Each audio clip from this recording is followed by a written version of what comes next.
So, how do you get out of your mind into the world to make an effective decision when you need to? How do you recognize that you are making choices based on your emotions and not on the situation at hand? What do you do when you're ready to react? Or if you are reacting, if you find yourself fearful, if you are experiencing a panic attack, if you are reacting in rage, if you are reacting, observe and describe. Where are you right now? Right now, I am sitting on a chair in my apartment. I see a camera. I have my cat on my lap. My partner is asleep, that's why I'm whispering. There is nothing happening.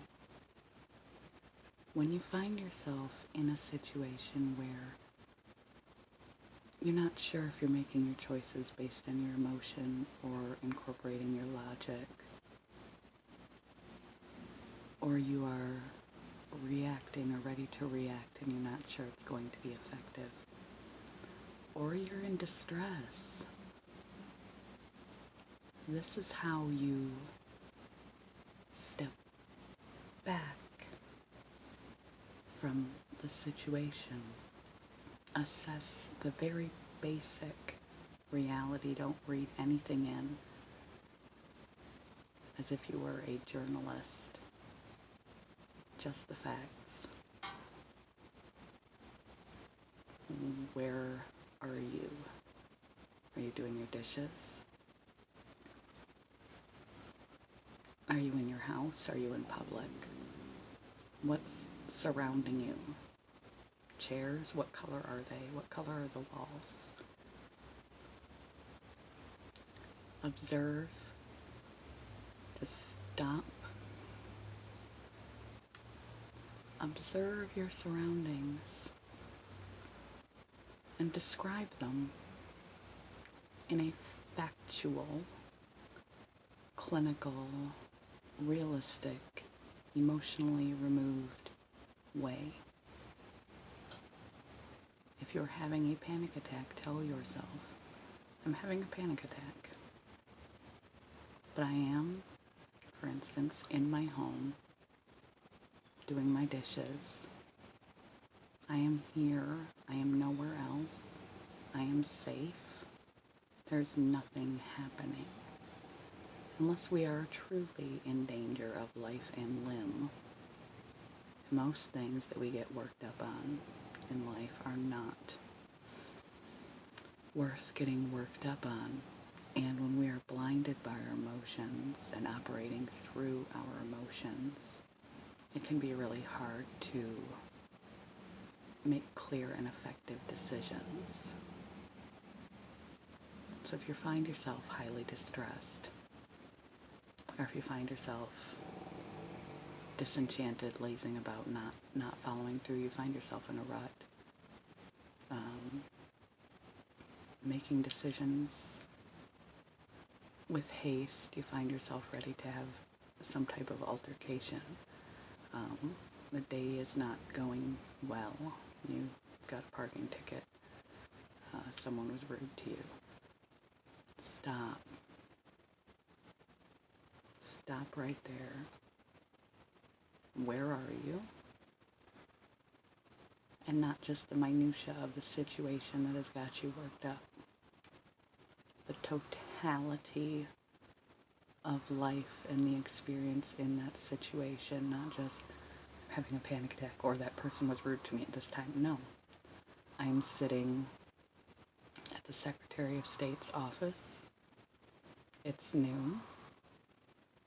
There's a lot of people here. I'm here. I'm sitting on a chair. Describe everything, the totality of the thing, the totality of your life and your limb, being safe, being secure, that the whole situation is a non-situation, and that you are seeing things emotionally.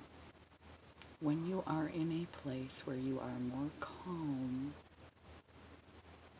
and rational and looking at the thing objectively, then you can move back into the situation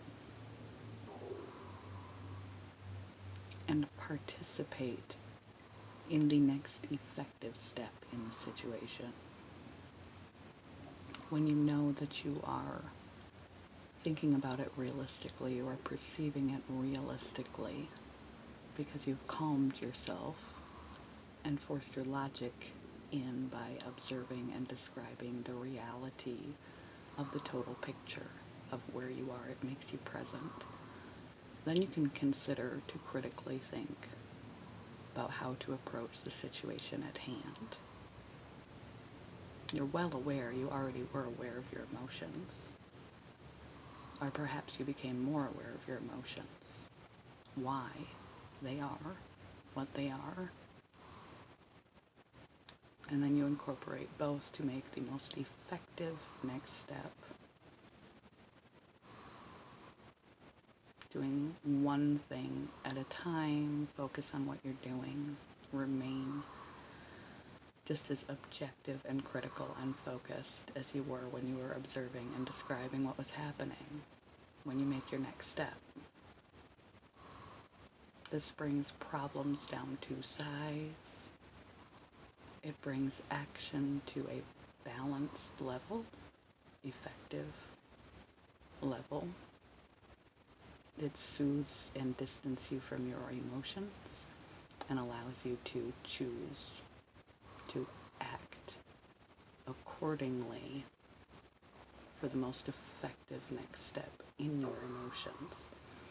It's all a little complex, and I don't know if I explained it properly, but really this is how you get to the place where you can practice being present and making wise, mindful decisions for yourself, observing and describing, versus living an actionary, non-present, reaction-based life, and or operating through your emotions rather than through the reality of what is happening, because our emotions are only a bit of information. They are not facts. We need to take them into consideration, but we don't need to drive our life by them. They help us, just as any other sense helps us make mindful, conscious decisions. And if you find yourself at the mercy of your emotions,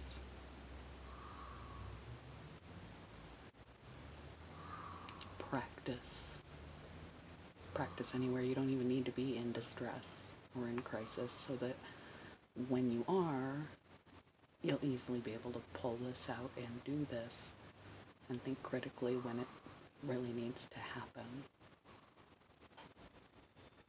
I mean, even just the capacity to tell yourself that your panic attack is a panic attack can be a godsend in beginning to control them.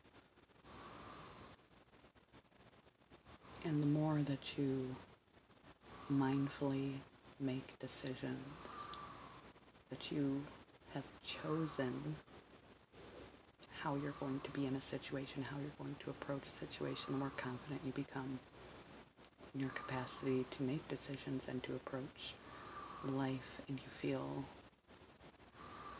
empowered and stable, and you begin to trust yourself.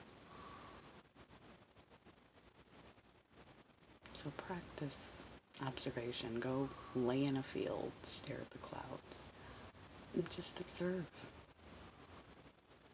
Observe your back on the grass. How does it feel? What are the sounds that you hear, near and far? What are the trees? Are there trees? Power lines? Cars? What? Where are you? You laying? You sitting? And then describe as detailed as you can what your surroundings are. This practice enables us. Always have a low battery. This practice enables us to step into a higher observing self at some point. That will be your driver. And your decisions will become more and more effective. And your life will become more and more effective. So, practice observation, factual description. This is the pause that allows you to move on to the next step effectively and to become someone who can observe themselves. Love you guys. Act in your life, don't react.